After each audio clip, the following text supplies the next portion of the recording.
Well, the President's emergency plan for AIDS relief, I think, is actually one of the boldest moves that any president has made about HIV. There really isn't anybody else who's done as much as he has to committing U.S. funds to the fight against HIV.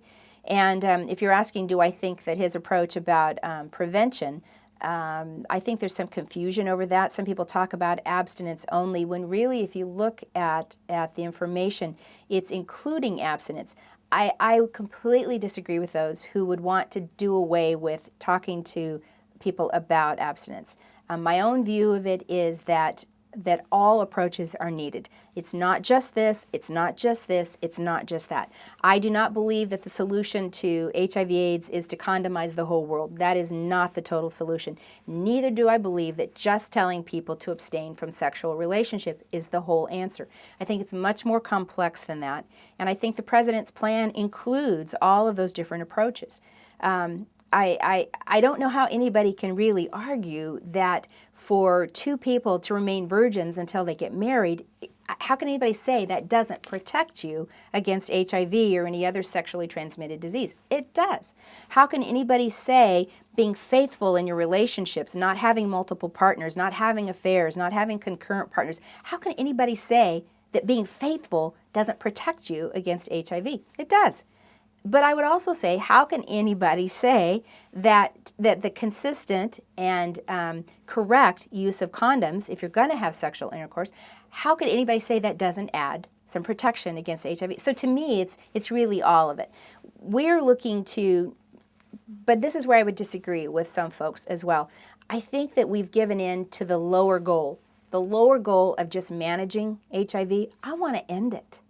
I want to stop it. I'm not content with just managing this virus that destroys families, that kills men and women in the prime of their lives, that leaves children with no parents. I'm not content with that in any way that I would be content with just trying to manage polio or just manage smallpox or to just try and manage cancer. What's our goal for all of that? It's to get rid of it. So I would love to stop HIV, and I think that if we just talk about correct and consistent condom use and limiting the number of partners and needle exchange, offering needle exchange and waiting for sexual debut, waiting till you're older to have sex, that's one way to slow it. But I think if we want to stop it, which is my goal, it's a very audacious goal, and most people would say it's not possible, but it is my goal. If we're going to stop it, that's going to require men and women to make commitments to being virgins.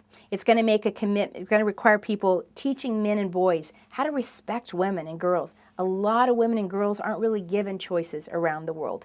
They're victims of gender violence.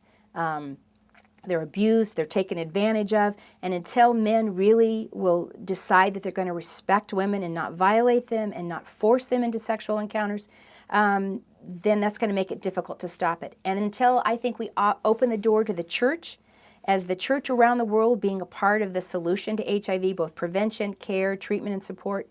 And then unless we make a commitment to stay faithful to one partner for life, I don't think we can stop it.